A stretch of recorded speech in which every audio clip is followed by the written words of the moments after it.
Sidang Paripurna DPR menyetujui rancangan undang-undang tentang perubahan atas Undang-Undang Nomor 5 Tahun 2014 tentang Aparatur Sipil Negara atau RUU ASN. Salah satu poin penting dalam Undang-Undang ASN adalah kesetaraan hak antara pegawai negeri sipil atau PNS maupun pegawai pemerintah dengan perjanjian kerja atau PPPK. Dan selengkapnya akan kami ulas untuk Anda dalam Susul PNS. PPPK jadi profesi menantu idaman berikutnya. Kita akan lihat di slide yang pertama. Status pegawai pemerintah dengan perjanjian kerja atau PPPK ternyata kini tidak kalah jauh mentereng ketimbang PNS. Dalam Undang-Undang Aparatur Sipil Negara yang baru disahkan oleh DPR, hak penghasilan antara PPPK dan PNS kini sudah disetarakan. Apabila kalau dulu diatur secara berbeda, kini hak PNS dan juga PPPK disamakan dan diatur di dalam pasal yang sama, yaitu pasal 21 Undang-Undang ASN.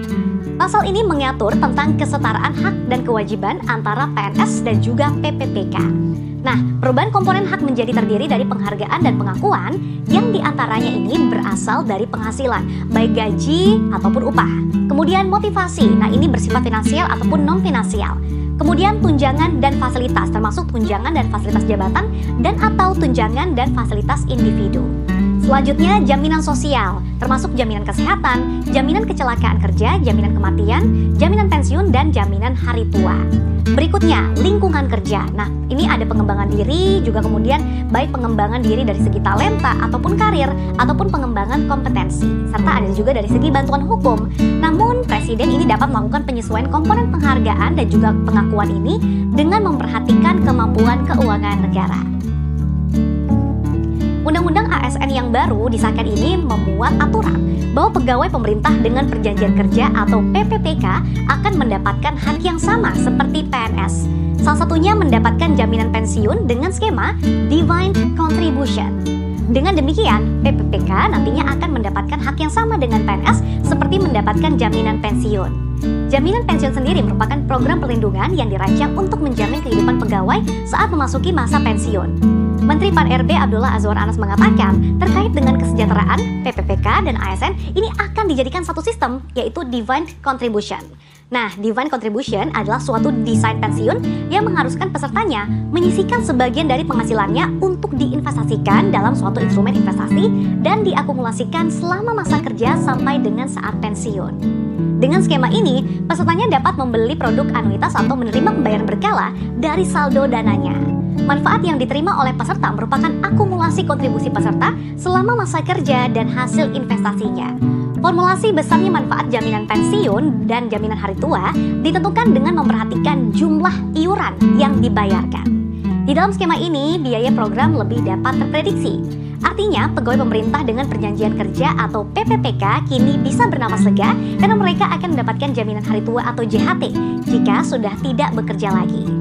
Dengan Undang-Undang ASN ini, artinya dipastikan bahwa semua ASN, baik itu PNS ataupun PPPK, memiliki kesempatan yang sama dalam meningkatkan karir dan juga memberikan pelayanan terbaik untuk masyarakat. Pegawai negeri sipil atau PNS masih tetap menjadi primadona di tengah gempuran bisnis startup. Gaji tetap, jenjang karir, hingga tunjangan dan jaminan masa tua menjadi alasan kuat. Masih banyak orang tua yang meminta anaknya untuk menjadi PNS. Bahkan ada yang mengatakan seseorang dengan profesi PNS adalah menantu idaman mertua. Gimana nih pemirsa, apakah Anda setuju? Menariknya, di tengah antusiasme masyarakat untuk mendaftar seleksi calon aparatur sipil negara 2023 yang membludak, ternyata sebagian besar justru memilih mendaftar sebagai pegawai pemerintah dengan perjanjian kerja atau PPPK dibandingkan CPNS. Secara definisi, PNS atau pegawai negeri sipil adalah pegawai yang telah memenuhi syarat tertentu lalu diangkat sebagai aparatur sipil negara atau ASN secara tetap oleh pejabat pembina kepegawaian untuk menduduki jabatan pemerintahan. PNS memiliki hak untuk memperoleh gaji dan tunjangan sesuai dengan pangkat golongan yang mereka miliki. Singkatnya, PNS adalah orang yang bekerja di bawah naungan pemerintah ataupun negara. Sedangkan kalau PPPK ini diangkat berdasarkan perjanjian kerja untuk jangka waktu tertentu sebagai pelaksana tugas dan jabatan pemerintahan. Dengan kata lain, PPPK adalah pegawai kontrak yang direkrut oleh pemerintah dan ditugaskan untuk menjalankan tugas maupun jabatan pemerintahan. Misalnya di kementerian, sekolah-sekolah negeri, kampus negeri, dan lain sebagainya. Lalu apa sih perbedaan PNS dengan PPPK? Nah, perbedaan di antaranya adalah yang pertama dari segi status kerja. Jika PNS berstatus sebagai pegawai tetap, PPPK ini bekerja sesuai dengan durasi kontrak, sesuai masa waktu yang dibutuhkan. Masa kerja PPPK paling singkat ini 1 tahun dan dapat diperpanjang sesuai kebutuhan dan berdasarkan penilaian kerja. Selanjutnya dari segi gaji dan juga tunjangan. Bukan beda rincian komponen yang diterima ya, tetapi landasan hukum yang mengaturnya. Misalkan, tunjangan kinerja ini berlaku bagi PNS dan juga PPPK pusat. Kemudian untuk tambahan penghasilan pegawai berlaku ini untuk PNS dan juga PPPK daerah. Sementara itu, untuk tunjangan risiko bahaya ini berlaku untuk PNS dan PPPK jabatan tertentu.